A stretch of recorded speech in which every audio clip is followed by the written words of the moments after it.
If you're worried about the belt routing, you can either draw what this looks like on a piece of paper, or of course, if you were to look at the front of your vehicle right along the cowl, you should see a nice diagram here for you and just go by that.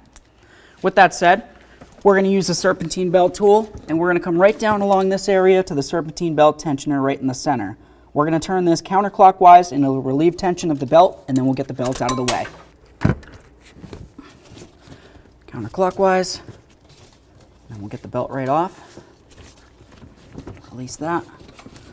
Get our tool out of the way. Remove the belt fully so you can inspect it. I'll set that aside for now. Now we want to compare our old belt to our new belt. I'm just going to take one finger like this and put it through. Then I'm going to go down to the other end, same thing with one finger, put it through, and then I want to try to line these up. We want them to be approximately the same length overall. This looks great.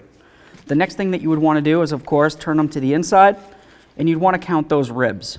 For me personally on mine, I know that my belt was damaged and it was missing a whole rib, so I'm just going to have to go with the imagination that it's there, count them up, it should come out even, perfect.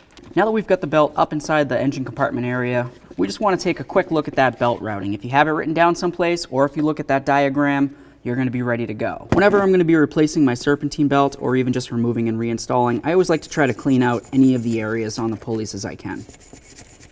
So now we're just going to open up our belt like this, and I'm going to take this end right here. I'm going to go down and around that crank. The crank is the main pulley of the engine, so that's where I always like to start. I'm going to go right around it completely, try to make sure it's set in there if possible. I'm going to take the ribbed end, and I'm going to go out and around this idler pulley right here.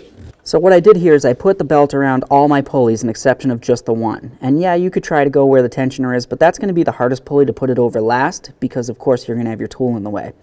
What I would do at this point is I would just hold tension where my finger is now.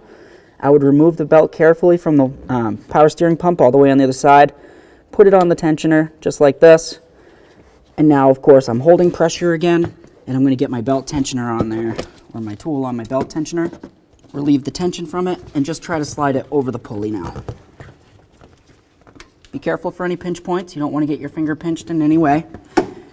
Once you feel as though you get your belt on there, it's ultra important to make sure you double check all of your pulleys. What I mean by that is you want to make sure that the belt is sitting directly inside of all the grooves on the pulley. If you notice that the belt is hanging off on one side or the other, you're going to cause detrimental damage to your belt, and you're going to have to replace it again. Nobody wants to do that. Double check all the way around all of your pulleys. You can feel around. This actually feels really great.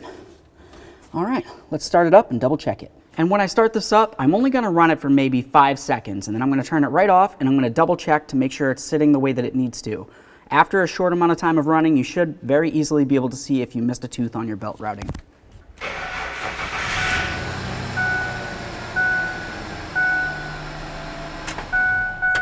Okay, so now I'm just double checking. I always like to double, even triple check my work sometimes.